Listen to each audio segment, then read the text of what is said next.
పూరి జగన్నాథ్ ఆలయ రహస్యాలు, సైన్స్ కూడా కనిపెట్టలేని నిజాలు. అవేంటో ఇప్పుడు తెలుసుకుందాం. ఒడిశా రాష్ట్రంలోని పూరి జగన్నాథ్ ఆలయం గురించి తెలియని వారు ఉండరు. ప్రతి ఏటా అక్కడ జరిగే రథోత్సవం ఎంతో ప్రసిద్ధి కలది. ఈ ఆలయ ప్రాముఖ్యత గురించి అందరికీ తెలిసి ఉండవచ్చు. కానీ అక్కడ ఆశ్చర్యపరిచే నిజాల గురించి మాత్రం అతి కొద్ది మందికి మాత్రమే తెలుసు. అవేంటో తెలిస్తే మీరు ఖచ్చితంగా ఆశ్చర్యానికి లోనవుతారు. సుదర్శన్ చక్రం 20 అడుగుల ఎత్తు, టన్ను బరువు గల సుదర్శన్ చక్రాన్ని పూరి జగన్నాథ్ ఆలయం పైభాగాన ఏర్పాటు చేశారు. ఆశ్చర్యకర విషయం ఏమిటంటే పూరి పట్టణంలో ఏ మూల నుంచి చూసినా ఈ సుదర్శన్ చక్రం కనిపిస్తుంది. ఆలయం పైన ఈ చక్రాన్ని ఉంచిన తీరు ఒక ఇంజనీరింగ్ మిస్టరీగా మిగిలిపోయింది. ఏ వైపు నుంచి మీరు దీన్ని చూసినా అది మీకు అభిముఖంగానే ఉన్నట్లు కనిపించడం విశేషం. ఆలయం పై నుంచి విమానాలు, పక్షులు ఎగరవు.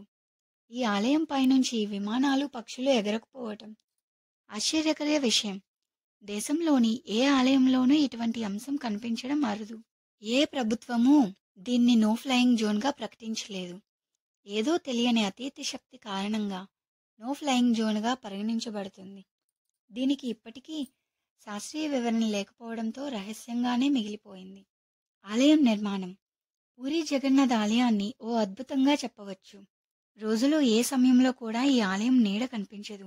ఇది అప్పటి ఇంజనీరింగ్ అద్భుతమా లేక దైవశక్తి కారణంగా జరుగుతుందా అనేది అంతుచిక్కని విషయం. సింగద్వార రహస్యం. జగన్నాథ్ ఆలయానికి 4 ద్వారాలు ఉంటాయి.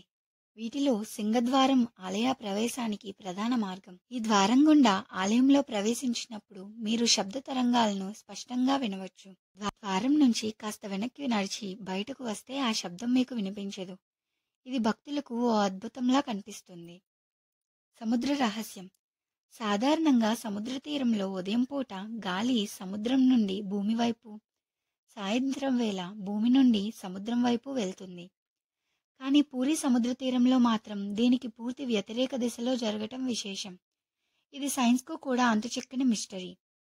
45 అంతస్తుల ఎత్తుగల ఈ ఆలయం పైకి ప్రతిరోజు ఒక పూజారి ఎక్కి జెండాను క్రమం తప్పకుండా మారుస్తూ ఉంటారు.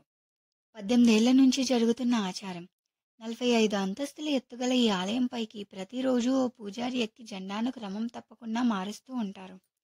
ఈ ఆచారం దాదాపు 1800 ఏళ్ల నుంచి జరుగుతుంది. ఇది ఒక్కరోజు తప్పినా అప్పటి నుంచి 18 ఏళ్ల వరకు ఆలయం మూతపడుతుందని నమ్ముతారు. ప్రసాదం. పూరి జగన్నాథ్ ఆలయానికి వివిధ రాష్ట్రాలు, దేశాల నుంచి ప్రతిరోజు 2000 నుంచి 20,000 వరకు భక్తులు వస్తుంటారు.